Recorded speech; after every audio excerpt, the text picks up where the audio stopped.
Everybody, thank you for joining the ACA Small Business Bootcamp and Resource Collective for this Thursday, August 12th. I can't believe how fast it's flying by, but we're excited to be here with you again today. I'm Robert Theobald, Small Business Ombudsman and Vice President of Small Business Services at the Arizona Commerce Authority. And as we like to do, we like to start off and thank all of our community partners. This is just a sample list of some of those community partners that help with the boot camps, but we could not do them without their support, their expertise, their time, and their efforts. So we like to give them a lot of thanks. Those not familiar with the Small Business Bootcamp, it is designed to help small businesses return from the COVID crisis stronger than ever. It is a statewide initiative supported by all of our community partners. Many of our community partners come from all corners of the state, and we love to have them share their viewpoints. Not only is it the webinars that we do every Tuesday and Thursday at 9 a.m., it is also a resource collective and a content library. So on the Small Business Bootcamp website, you went to this page to register for today's session, but also on the website, you can find our resource collective. It's about midway down the page, and it is a link to a separate site that we set up that has the tools and guides that our network and community partners have set up to or shared with us to help support small businesses. Additionally, and sorry for that background noise you're hearing.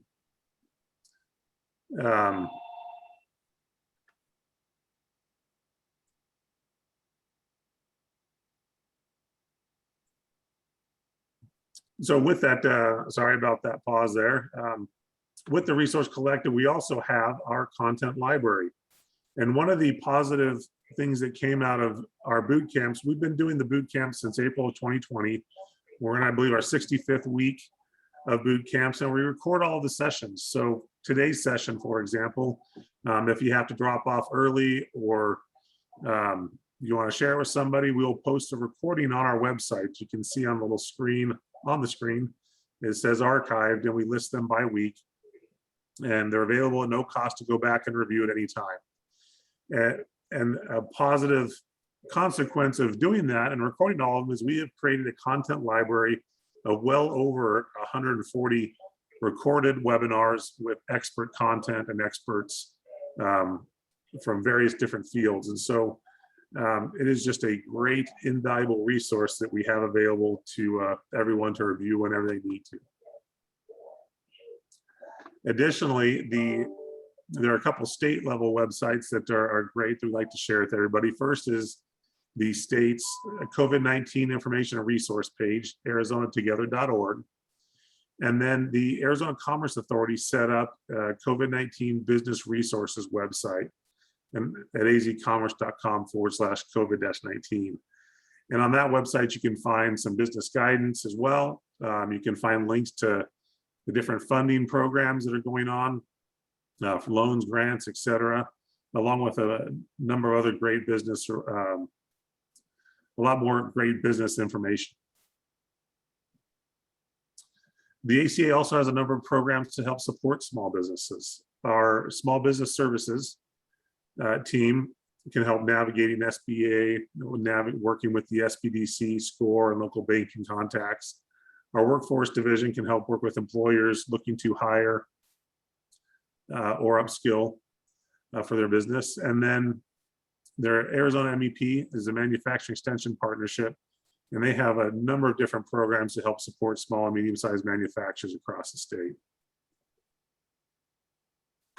At times like these, we also have a lot of people looking to start businesses or start a new side gig or grow a different division within their small business. And the Small Business Checklist is a great online interactive resource to help people know and understand the licensing and registration and compliance needs of a business in Arizona.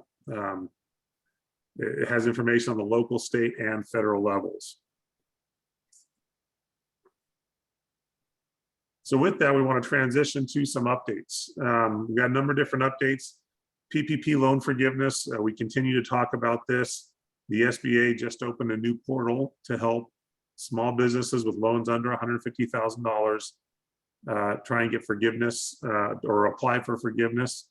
About 93% of the outstanding loans in that range are for small businesses. And so the SBA is working really hard to do that. They set up a new portal. We did a boot camp special session yesterday afternoon talking about that portal, and that recording should be on the Bootcamp webpage later today. So if you missed that, you can go back and watch that and get that great information that was shared to us by Prestamo CDFI. Also, the employee retention credit, that's still another option out there to seek some funding for your business through tax credits. We're also going to have another upcoming session in a few weeks about that. There was an update that came out this morning about the Shuttered Venue Operators Grant. And that program will be closing soon, but the SBA is going to issue some additional grants to small businesses in that program. We're going to post a link to a very good article on the changes and the updates that the SBA is making to the Shuttered Venue Operators Grant. We'll post that in the chat. So if you have a venue that qualifies or you know somebody that does, please get that information to them. And then just a reminder that the Arizona Innovation Challenge application is still open for those tech businesses, the startups that want to apply for that. So with that, we want to look at some of the upcoming sessions for next week and the following week as we get towards the end of August. Next week, we have a great presentation by David Rafidi on gaps, the space between where you are and where you want to be.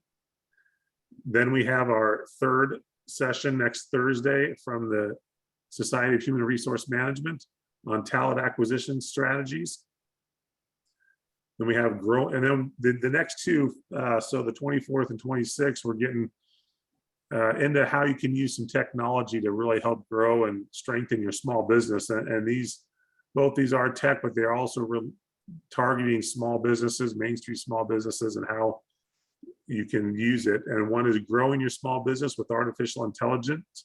I'm sure many of you have seen the commercials on TV for IBM Watson and how it can help your business. Well, this is going to dive a little bit deeper into that concept of how that artificial intelligence can help you understand and grow your business. And then on that following Thursday, we're going to be talking about CRMs, customer relationship management software, and how using that type of software can help you grow your business as well. So two really cool sessions that we're looking forward to having on some of that technology that can help support and grow your small business. With that, we're going to go ahead and introduce Scott Farron. He's the Vice President of Human Resources at OnQ Financial, and he is part of the Arizona SHRM team and the Society of Human Resource Management team, and excited to have him with us today. It's funny when you do these things and you invite these presenters. We were just talking before this that our kids actually go to school together, and we just found out in this call. So small world, but we're glad to have Scott with us. So Scott, I'm going to stop sharing and turn the time over to you. Robert, thanks. Before I start sharing my screen, my theme for today comes from my t-shirt. So my t-shirt is happy, right? So the hashtag happy, smiley face, emoji face. And what's interesting is I've been working with Arizona SHRM for about 17, 18 years. I then had the opportunity to actually go to work for SHRM. And when I went to work for the Society for Human Resource Management, I actually supported the southwestern part of the United States, including Arizona. So I may have interacted with some of you as I've looked down the folks that are in the meeting on the chat. The people that are listed as participants. We've got a great group here this morning, and I appreciate you taking a few minutes to listen to me about some strategies that we're going to offer you today about engaging your workforce, because really what we're trying to help is create a happy and engaged workplace. So first, I want to give you a round of applause. I want to congratulate you for taking time today. In the next 40 minutes or so, we're going to share some strategies with you. And really, Arizona SHRM, I know that last week we had one presenter, and as Robert just shared, we have another presenter coming from our group next week. We are here to build you. We are here to help support you. We love small business. We realize very often as small businesses, you don't have the support maybe of a robust HR department. And we really feel like our job at Arizona SHRM is to partner and create support options for you as business owners, managers, and HR professionals to get those questions answered. So Arizona SHRM, if you want to go out, we actually have a big conference coming up at the end of the month, opportunities for you to get together with HR professionals, listen to 3 or 4 days worth of sessions, depending on what you choose to participate in. The nice thing is it does have virtual options. And so you have the opportunity to participate with us as an organization and hopefully continuing to grow the skills you need to understand what's happening in the workplace. So with that, where I want to talk about is what's happening with the workforce today. And unfortunately, this is a lot of the feel about today's workforce. And yeah, I know this emoji is maybe not the great way to start off a presentation, but the reality of today's workplace is we've just come through this crazy pandemic, and we're now trending up in the wrong way with our numbers. And again, lots of uncertainty. We've had huge layoffs. Our unemployment rate has spiked and now is coming down, but we still have massive numbers of people in the workplace, or in the world, in the United States here, that are unemployed, and people in the workplace that are just unsure. What's going to happen next? What's going to impact me next? And so the feeling about the workplace is not great. And what we want to get to is happy, engaged employees, right? Employees who give back, give more, make an impact on our organization. And you might think, is this about how I feel as an individual or how I feel about my work? And the answer to that is yes. Unfortunately, how they feel as an individual, the stresses they have outside of the workplace, they come to work with. And as HR professionals, and I've been in HR for 27 years, as an HR professional over that time, I've realized it's not possible for an employee to separate what's happening in their life with what's happening at work. And so we have to take the messy, ugly, crazy stuff that goes on outside of work and deal with the human that shows up at our door every day. That human that brings the best they can into the workplace, and try and help provide an environment where we as an organization can have success with those individuals who might be struggling.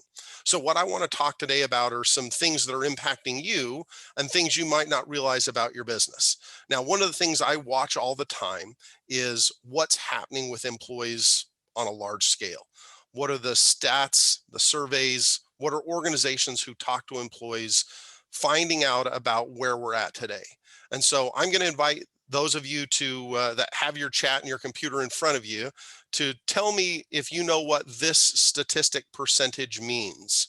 So can anyone tell me what this statistic percentage means? Please put your answers here. So I'm going to put that in the chat answer here. Does anyone know what this percentage means?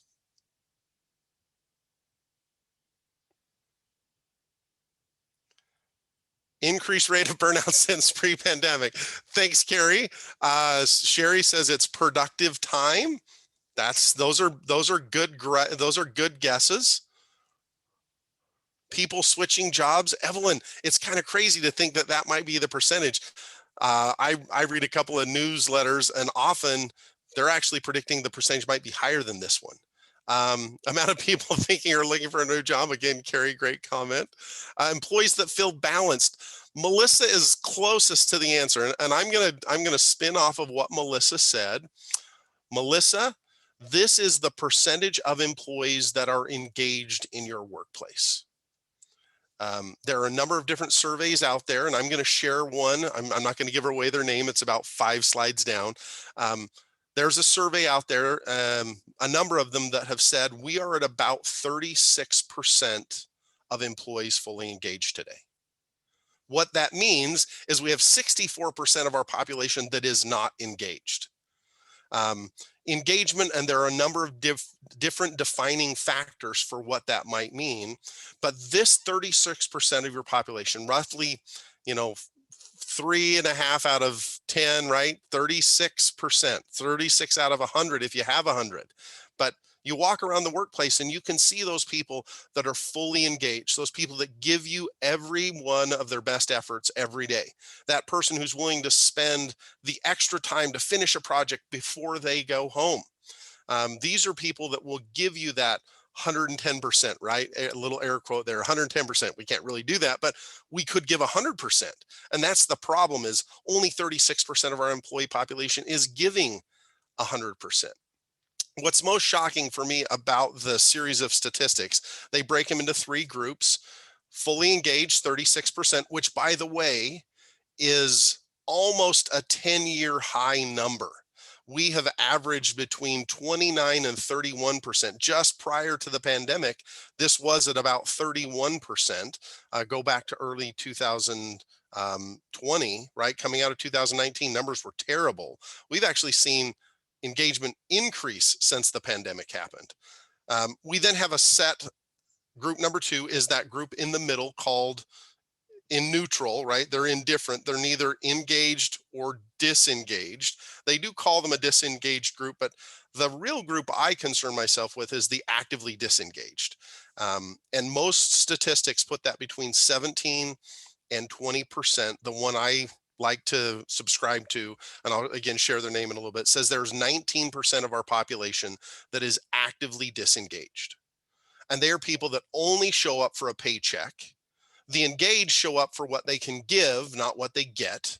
The disengaged show up for what they get, not what they can give. So those 3 groups, right? We have about 19% that are actively disengaged, 36% that are actively engaged. Throw those together, that puts us at about 55%.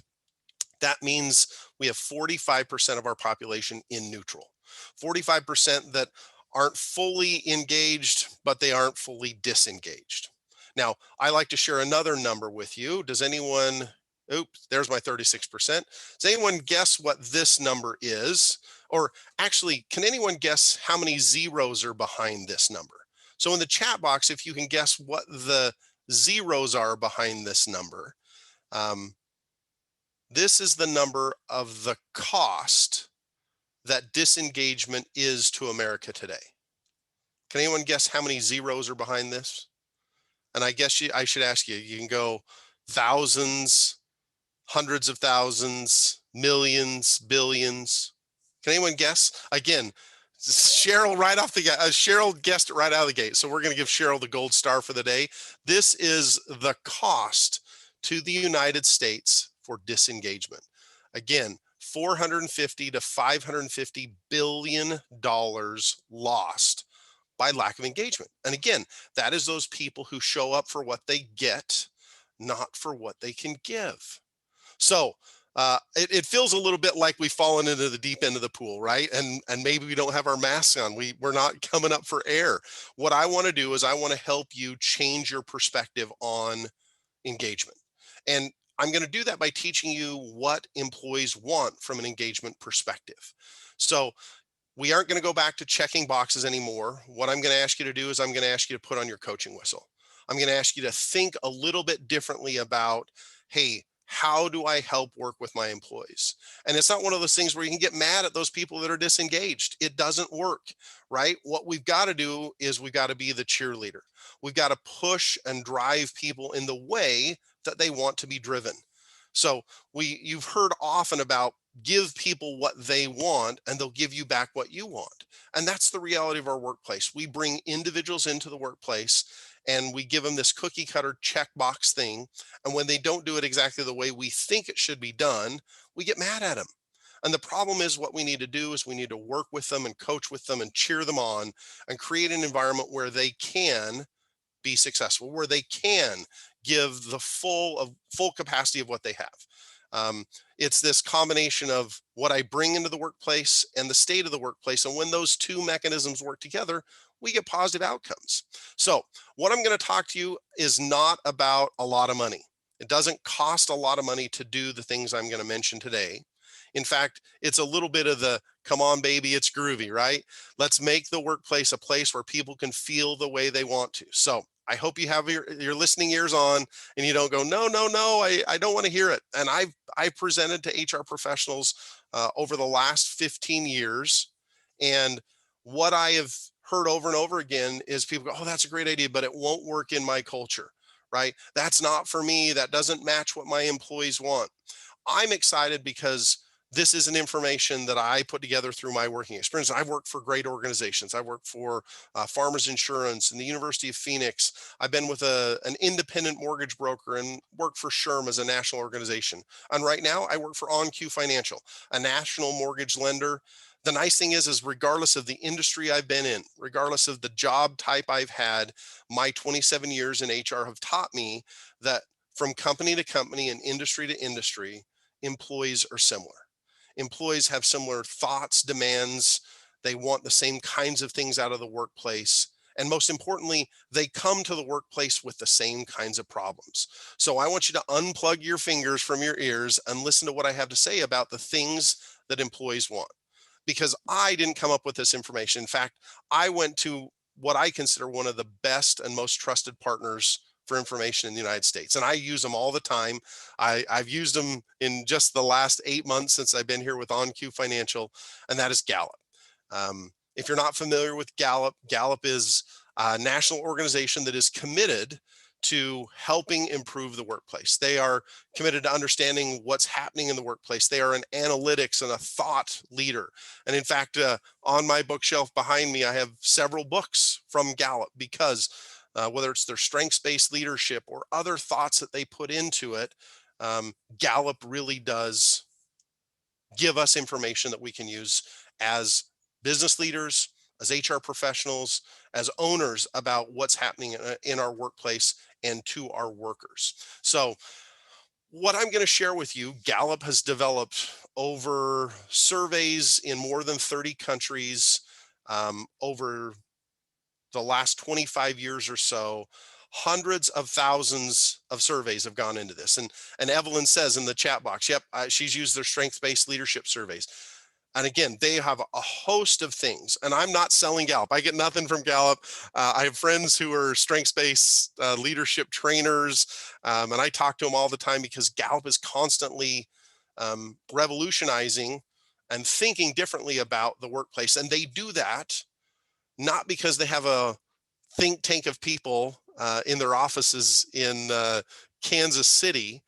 They're right in the center of the country, but because they ask questions, and they have asked hundreds of thousands of questions to come up with 12 that I'm going to share with you today. And so as we roll down, I'm on slide 11, on slide 22, I'm going to give you the full list, but between here and there, we're going to talk about each one of these ideas with some examples and things that I want you to think about how you have them in your own workplace. Okay, so welcome to the world according to Gallup. And these are the questions that your employees have about what they get in the workplace. So I want, as I go through these, you to think about what do you do in your workplace to match up to these 12 questions that employees have. Number one is, do employees know what's expected of them? And by the way, this is going to be an emoji heavy presentation. I love the opportunity with emojis to say what I want to say without having to follow a bulleted list. I've been in presentations where people read a list of things, and that's just not me. So idea number one from Gallup is, do employees know what is expected of them? And I've been in HR for 27 years. I've said that several times now. I started off in HR in recruiting. I was working for Farmers Insurance. I ended up on the training side of the house, and they invited me to sit in on an interview with potential candidates for agents. I was on the agency training side, and I said, sure, I'll be glad to sit in there. What do I need to share? And they said, well, talk to them about what it's like to be an agent, what you expect from them. And then after, we'll talk as a group and decide, hey, who's the best fit. So I was one of 3 people on a panel interviewing 6 people the first day I ever did a recruiting type interview. And I developed some questions. And one of the questions I said to the individuals, I said, what would success look like for you working for Farmers Insurance? What do you want to accomplish? And it's interesting that one of my first times in recruiting, in an official HR role beyond training, right? So training is part of what we do in HR, but very often training rolls out to managers and other areas of the business, and it's not exclusively in HR, but recruiting is definitely an HR function. And I said, what do you expect for success to look like for you? And some people knew exactly coming in what they wanted to accomplish. And those were the people that I gave the marks to, the recommendations to, that we would hire. I think about my career. I've spent most of my 27 years somewhere on the top of the funnel, top of the employee funnel, getting people interested, interviewed, prepared, talked to about what the organization is. And inevitably, as I talk to hiring managers about what success looks like for those employees, I have some hiring managers that know. They present those ideas to their teams, and their teams know, and their teams are, ladies and gentlemen, successful. When we know what expectations are, and as managers, we share those expectations with our people so they are clear and understood, people are more successful. Is it surprising that we just come out of 3 weeks of the Olympics and we have a whole host of gold medals and people who accomplish personal bests, world records, Olympic records, when they know exactly what the goal is? When you know what the goal is, you prepare to accomplish the goal. If I don't know what is expected of me, if there is ambiguity in doing my job, am I going to be successful? And that's the number one thing. That's the first thing that employees want to know is, do I know what is expected of me? And I think of how we onboard and train and orient people to our companies. Are we empowering them to understand the expectations at work? Number two goes in partnership with number one. Number one is, do I know what's expected of me at work? Number two is, do I have the materials and equipment to be successful? Right? When someone shows up in the workplace, are we giving them the equipment? Are we giving them the material to do their job well? Now, what's interesting for me is we're going to talk a little bit later in our sequence about providing them training. Sometimes we give them the material and equipment and we put them in front of something and say, go to work, assuming based on their resume, based on the interview, based on the questions, that they can use those tools the right way. But we'll talk about how training partners with that in a couple more questions. But question number two is, are you providing the materials and equipment for success? And I think of what we do with OnQ. OnQ, I mentioned we're a national mortgage lender. I have branches in 15 states. I have employees in 38 states. So I have 23 states where I have remote employees. We live and die on our computer. For us to hire somebody on day one, they've got to be able to have technology in front of them. So we in HR partner very closely with our IT team as I am setting up remote people. I'm giving remote access. They're VPNing in to make sure we have secure connections so that there isn't, inappropriate access to customer information or a corporate information. That makes sure that on the right day, I have someone who can open that laptop and go to work. When someone walks in your workplace, do they have the right tools and equipment to be successful? And for me, most important for you, and we'll talk about this again in a little bit, are you asking them, do they have all the tools they need to be successful? If someone is not finding success, have you checked to see if they have the tools to be successful? That's number two. Number three is, at work, do I have the opportunity to do what I do best every day? And this is my dab emoji, right? My dab emoji makes me think of my favorite guy to, there we go. We have alarms going off everywhere, Robert.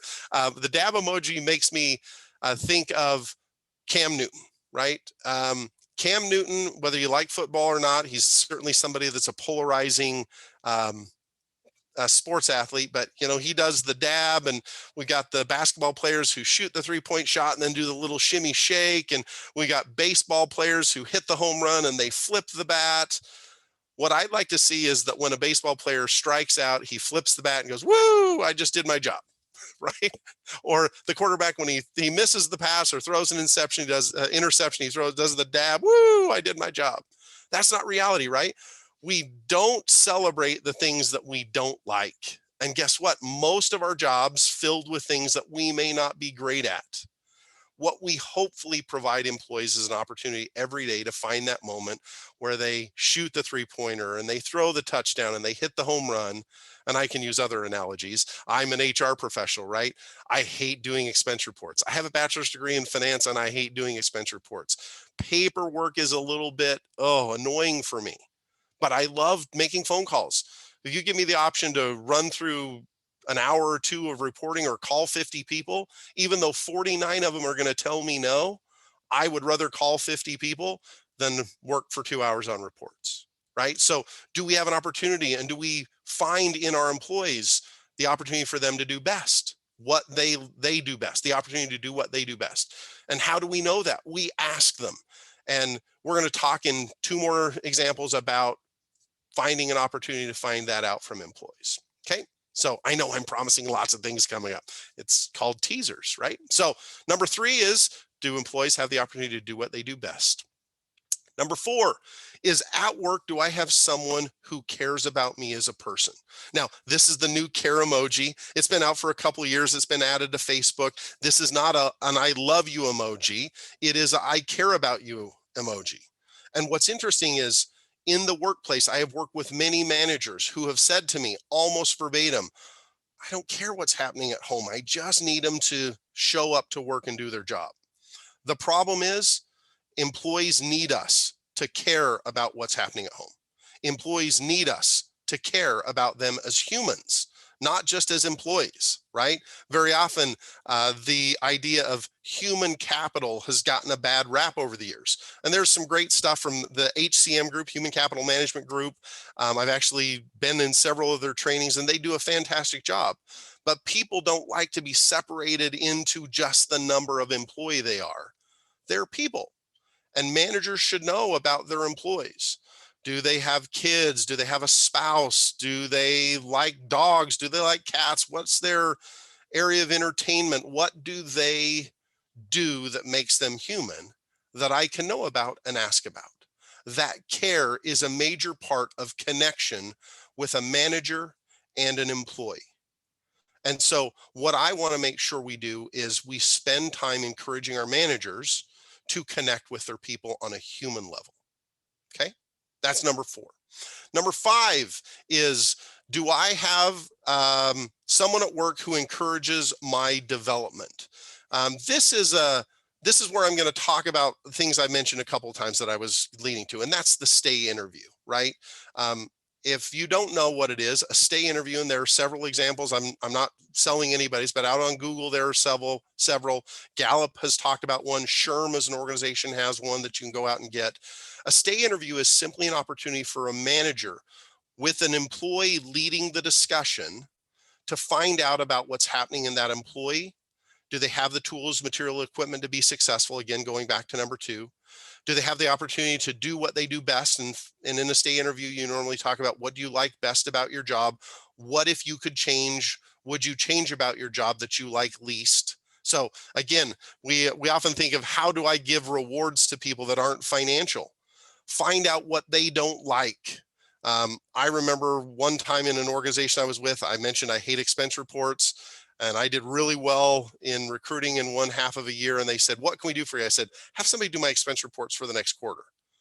Like, that would have been the greatest thing for me. Now, they didn't ever take that away from me, but that's not a hard thing for someone administratively to do. I give them a receipt. I explain what it is. They go through the process, figure it all out for me, right? Find out what employees love about their job, what they don't like about their job. And stay interviews are opportunities for managers to work with them on their development, finding out what they need to be successful and where they want to go. Okay. Does anybody here leverage or use stay interviews at all? Has anyone ever heard of or partnered in a stay interview? If you have, throw it in the chat. I'd love to find out what you're doing about it. Okay. Carrie teaches them. That's great. We need to help our managers to understand that. So Carrie, that's a great example for us to have. Next is, do I have, am I listened to? And the way this question is from the employee is, at work, is my opinion seem to count, right? We go back a couple and we ask, does someone care about me? listening is a way that we show caring. Now we're in a business meeting and Joe always mentions something. I don't know if we have a Joe in the group, but Joe always mentions something. Oh, Joe, that's a crazy idea. That's a crazy idea. That's a crazy idea. What I find and what I've struggled with is I've been in manager work groups and we've been in team meetings, and I've been there very often when my new employee's there for the first time. And the manager says, let us know if you have any questions or ideas. And the new employee goes, hey, what about this? We did that in my work. Oh, that won't work here. That won't work here shuts down that employee, especially a new employee, and they're going to stop giving us their opinion. And yet, why do we need new employees? Because we need fresh ideas. So are we listening to employees? Are we allowing their input? That doesn't mean that everything they tell us we can do, but certainly acting on the things that they tell us and recognizing and appreciating that input is important. So helping employees feel like their opinion matters, a major thing. And when I get to my 4 ideas at the end, we'll turn this opinion matters into some action for you, a way you can start making a difference in your workplace. All right, I have a couple paired together. So there's 12 things. I'm throwing 2 of the 12 on one slide. First is, does the mission or purpose of the company make me feel good about my job, right? And that's my rocket, my mission. Are we shooting for the moon? We can go back and we can talk about, what President Kennedy challenged NASA to do and the space race and Russia and all that, but putting a man on the moon, it was central to the mission of what NASA was trying to accomplish, and they accomplished it. And for me, that mission, vision, values, mission, vision, values. If you don't have that, if that isn't clear, if it isn't understood and breathed in and out by your employees all day, every day, you're not going to find the engagement and connection with employees that they want.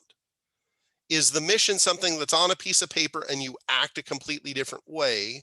Or is it something that you talk about and encourage and reinforce in everything you do?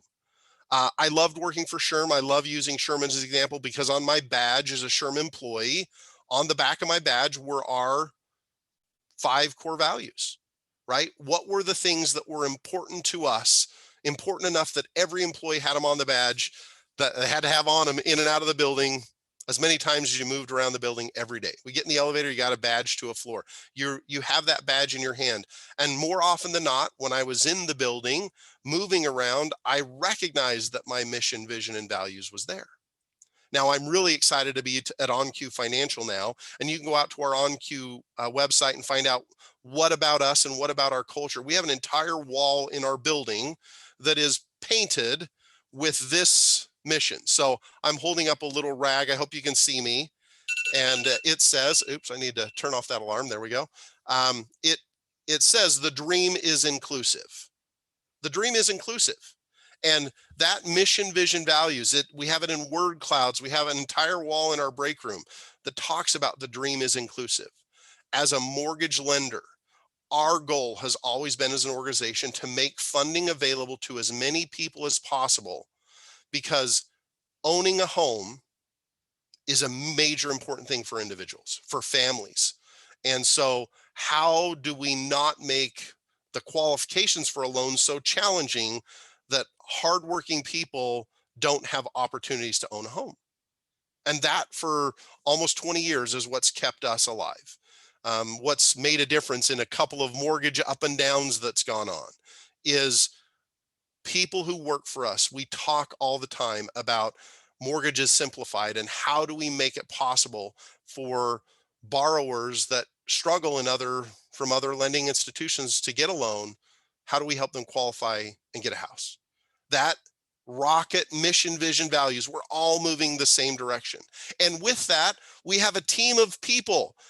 My fellow associates and employees are committed to doing quality work. Are they committed to that mission? Having that group of people behind you and all moving the same way, it's very, very powerful. It's the difference of a soloist singing and a choir singing, right? Powerful soloists out there, and I love them, but I think it's fantastic to be at concerts and hear an entire stadium of people. I happen to like country music, and I've been to a Garth Brooks concert.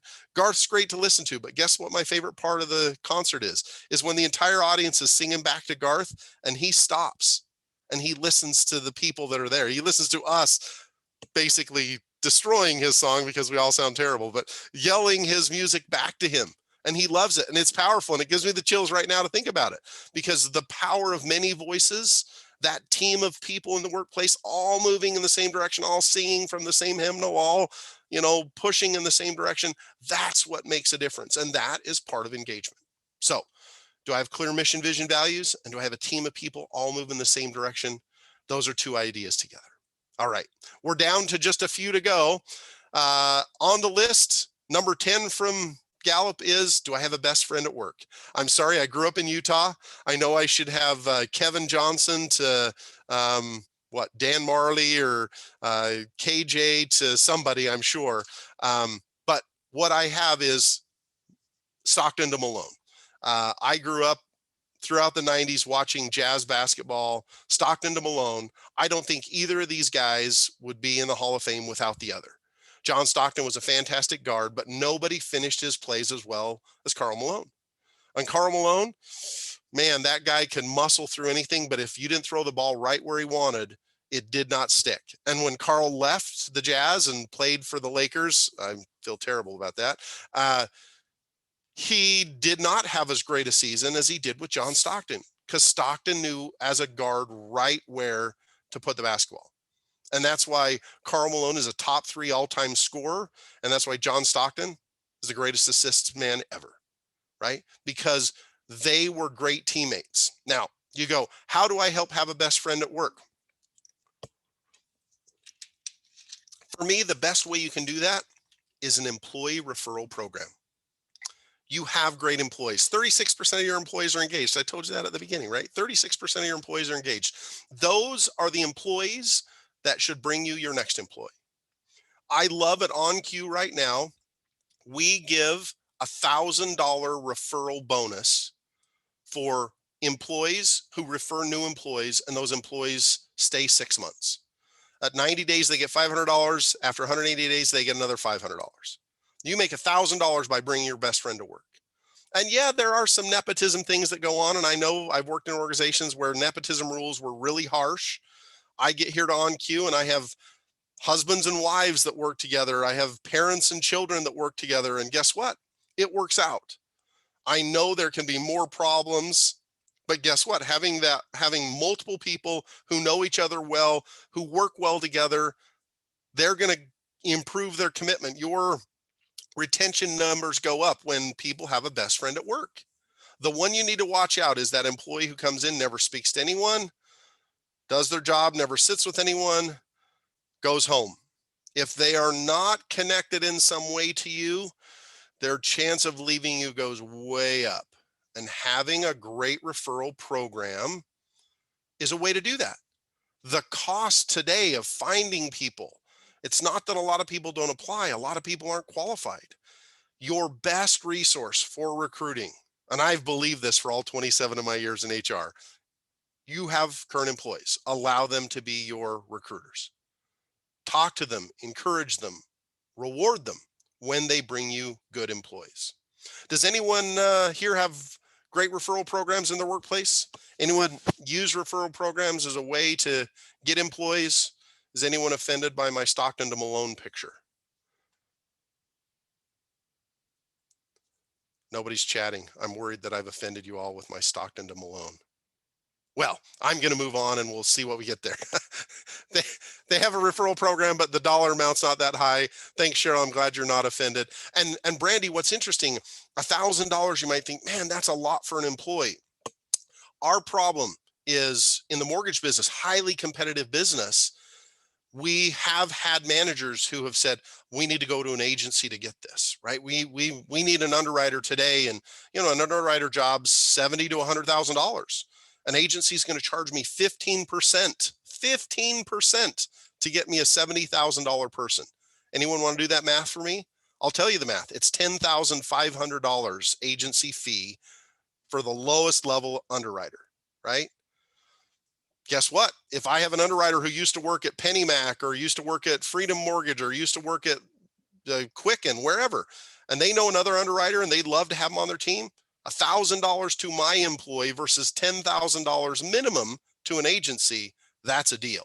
So yeah, $500 is, great. $1,000 seems like a lot. Think of your real cost of not filling a job, and if you have to get it from another source, and that's kind of the reality of the world I'm in. So even if you just do, $25 gift cards that you have to tax up and add to their paychecks. So it costs you $37.50 for a $25 gift card. Hey, give them a $25 gift card, right? Just make sure you're compliant with tax. I'm not a tax man, but you got to watch out for those numbers. Okay, so let's see. We're down to our last two slides. Slide number 1 is, are we helping employees know they're doing a good job? So this is the, hey, you're doing great. And guess what? Hey, you're doing great has to happen often. So according to Gallup, idea number 1 is that in the last 7 days, an employee has been recognized for doing a good job.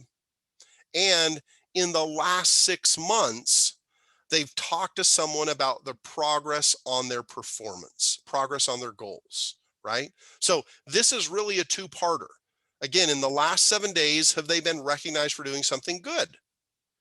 Now, that's interesting for me because as a manager of people, and I have an HR department of 11, so I'm constantly interacting with 10 other people who are working directly for me, and there are problems, right? We deal with people issues, and sometimes things aren't handled exactly correctly the first time. And so I am forced as a leader to correct people when they do something wrong. The problem is, do I also recognize when they do something right? So this isn't give them a ribbon. This isn't the millennial generation where everybody gets a trophy, but it is hey, you're doing a great job, and I recognize that. Your timeliness with that, your responsiveness with that, even if you can't find that they're doing their job 100% right, or they try, your effort is great. I really appreciate the effort. Let's focus on this piece to get it right. So within every week, and we talk here at OnQ with our managers all the time, every week, find a way to thank your employees, to recognize what they're doing, and make it sincere. Okay. And then every 6 months, we have some checkpoint. And I would say, let's think about the historic performance management, right? We do annual performance reviews. Annual performance reviews with somebody that we love, that makes a difference, that leads to our success. And I always ask this, has anyone ever been successful without employees, without people? No, we are not successful without people. And yet, in the old model, we once a year sit down with them and tell them that we love them and want to keep them. And oh, by the way, when we do that, we start off by saying the 5 things that they did last year they can do nothing about. So I compare this to, let's think about the most powerful relationship you have in your life, whether you're married or you have kids or you just love your dog, right? So whatever that relationship is, pretend now that for 364 days, you don't recognize anything they do well. You're constantly correcting them, right? Every time the dog digs at something or barks at something, no, but you never give them praise. And then one day a year, you go, hey, honey, I want to go out to dinner with you. And I'm married, I have kids. So let's say once a year, I decide I'm going to tell my wife I love her. And so I set up the day and we make a nice reservation. Maybe we're going to Morton's or Ruth Chris or something fancy, right? And we're going to sit down, and I sit down and I go, okay, before I tell you how much I love you and how important you are to me and how my success is only because of you, let me go over the 5 things you did last year that were bad. That Christmas party, I'm not sure about that. The turkey at Thanksgiving was a little dry. I'm pretty sure our summer vacation could have been better if you did this, but I love you. And you're very important to me. Do I ever make it to my 2nd anniversary? Right? If that's the way I treat the most important relationship I have with somebody, I'm not surviving. And yet that's what we do to our employees, right? You go to work, and 364 days from now, I'm going to sit down with you and tell you how important you are to me. It doesn't work today. We need to have more regular interactions. We need to give them more frequent feedback. And that's the every week find a reason to thank your employees and recognize the things they do well, because we're already correcting the things they do wrong anyway. And then at least every 6 months, make sure you're checking their progress against goals. Okay. Last, number 12, according to Gallup, number 12 is, did employees in the last year have the opportunity to learn and grow? Are we investing in our employees? Are we giving them opportunities to develop themselves? Because if we aren't, they are going to find someone who will, right? That's the reality of today's workplace. If you aren't building and growing your employees, they're going to find some other place that'll do that. So find ways to have investments made in your employees. And I mentioned the stay interview a couple of lines ago. A stay interview is a great way to ask an employee, what do you want to learn? What do you want to do to improve yourself? And maybe if I'm in, finance, maybe I want to take a marketing class, or maybe I want to do something in another area because it's important for me to continue to round myself out. So here is the world according to Gallup. These are the 12 areas that we've covered. These are the 12 questions we've answered. And again, I stick down at the bottom. This is fully Gallup. I don't get paid by Gallup. I'm not getting paid to do this. I'm just sharing their information. What I do want to do is I want to ask you if there are things that you think beyond the questions, right? What happens is we've just asked you a whole bunch of questions. Is that the end? No, what I'm going to do is I'm going to give you 4 tactics in the last 5 minutes I have to make sure that you can act on these in the right way. Okay, so 4 tactics, 4 simple things that you can do. So I've asked you 12 questions, and I encourage you to R&D, rip off and duplicate as much of what Gallup is teaching us about the things we should be asking our employees. And so what we're going to do is I'm going to encourage you to focus on 4 things. 1 is measure what matters most. Very often in an organization, employees feel pulled by lots of different factors, and we as organizations are not centered. Since I've come to OnQ, now twice, I've been here 8 months, we've done a pulse survey. When I worked at SHRM, we did a pulse survey. Pulse, right? Check your pulse. Are you alive? Have a series of standard questions. It doesn't have to be Gallup's 12, but find the right questions and find those things that are important to your employee. Maybe these aren't the 12 things that are most important to your employee, but ask your employees their opinion. So make sure we're measuring what matters most. I'm going to encourage you to do employee surveys. SurveyMonkey is free. You can do a Google Docs if you have a little more control. The thing I like about SurveyMonkey, and I don't get anything from SurveyMonkey, is it's anonymous. The employees, their information doesn't pass through. And that will get you more honest answers by using a place like SurveyMonkey. Okay. Number 2 is act quickly, right? Employees feel more connected to organizations who respond to the information shared with them. So if you're doing a survey, make sure you give feedback to your survey. We do a pulse survey here at OnQ. I closed the survey. In fact, our mid-year survey closes tomorrow. Within 2 weeks, I will have sent a summary back to the employees. I will have met with senior leadership, and I will have commitment from senior leadership to 2 or 3 things that we're going to do from the survey that the employees ask for, right? The question from Brandy is, how often do you suggest survey employees? I suggest you do it twice a year. I think twice a year is enough. I know people say do it quarterly. The problem with quarterly is the survey is not just finding out where your employees are, but it's you as an organization now taking action on that input. And I don't think that inside of 12 weeks, by the time I do a survey and it's open for 2 weeks, I give them a summary a week later, there's 3 weeks out of my 12. That leaves me 9 weeks to do something. And I can't get something done in 9 weeks. I'm good, but I'm probably not going to make an organizational shift or implement something in 9 weeks. But if I have 26 weeks, right, half a year, I do a 2-week survey, I give a week summary, I meet with senior leadership, I'm giving feedback after 4 weeks. I have 22 weeks to do something. And guess what I'm going to do? I'm going to get some employee focus groups in. I'm going to ask employees who want to be part of this process. I'm going to engage with the employees. And then most importantly, 20 weeks later, as I announce the coming next pulse survey, I'm going to tell the employees, hey, guess what? Here's what we did about your last input to us. Okay. Every 6 months is sufficient as long as you act quickly on it. Okay. Number 3 is make it an ongoing process. One of the biggest mistakes leaders make about engagement is they think it's an exercise and not an activity.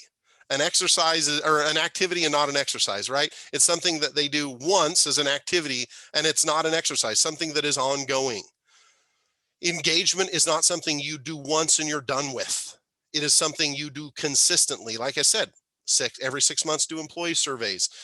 You're going to do these things so that there is consistency in the activities driving towards engagement. Okay. Next is empower managers. This is number 4 of 4 ideas. I am going to throw next a bonus idea at you, but your managers are perhaps your most important trigger to good engagement. Out of the 12 item list that I gave you from Gallup, managers play a part in at least 5 of those. From mission, vision, values, equipment, knowing my direction, giving feedback, doing progress. They can be the one doing learning and development. So it might be more than 5 of them. You've got to develop your managers. You've got to empower your managers to act and help not to follow the Peter principle. Excuse me. The Peter principle is where we just promote the person who's been there the longest. Oh, Sarah's been here 12 years. Nobody's been here longer than her. Let's make her manager. Sarah may not have any of the skills needed to be the manager, and yet companies do that all the time. You can't promote by longevity. You've got to promote by capacity. Make sure you have good managers. And the last, this is my summary slide, communicate, communicate, communicate. All of this is about a two-way exchange of information with your employees. If you are not thinking about how to tie goals to mission, vision, values, to recognize good work, to share spotlights, to do things that make your employees feel a part of the team, like they're being successful, you're going to miss the opportunity. If you focus too much on the money, you'll miss the mission. If you focus on the mission, the money will follow. Okay.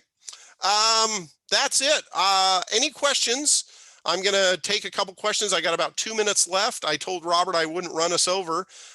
Here is my contact information. You are welcome to reach out to me. Again, I'm here representing Arizona SHRM, so I have my Arizona SHRM certification. I'm the certification director at Arizona SHRM, and I appreciate the opportunity to share information, things I'm passionate about. You guys have made my day. If there's any questions, please let me know. And Robert, I'm going to turn it back to you. Awesome. Thank you, Scott. That was a fantastic presentation. Love the way you put that together. I'm very familiar with the Gallup surveys and strength finders and different things, and done lots of surveys in the past and try to apply a lot of those things, even though I can always improve myself with my team, but well done. Appreciate it very much.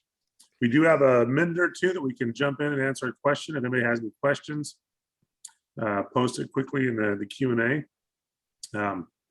But with that, I don't see any in there. So we will wrap up. Again, Scott, thank you very much. We appreciate it. Want to remind everybody about our next boot camp on Tuesday morning, 9 a.m. You can go to the boot camp website and register for that. We hope to see you there. But until then, everybody have a great weekend. Be safe, especially with the storms that we're projected to have. Don't cross any flooded roads and end up a statistic. So be safe, have fun, enjoy the weekend. And we will see you on Tuesday morning. Thanks. Bye. Thanks, everybody.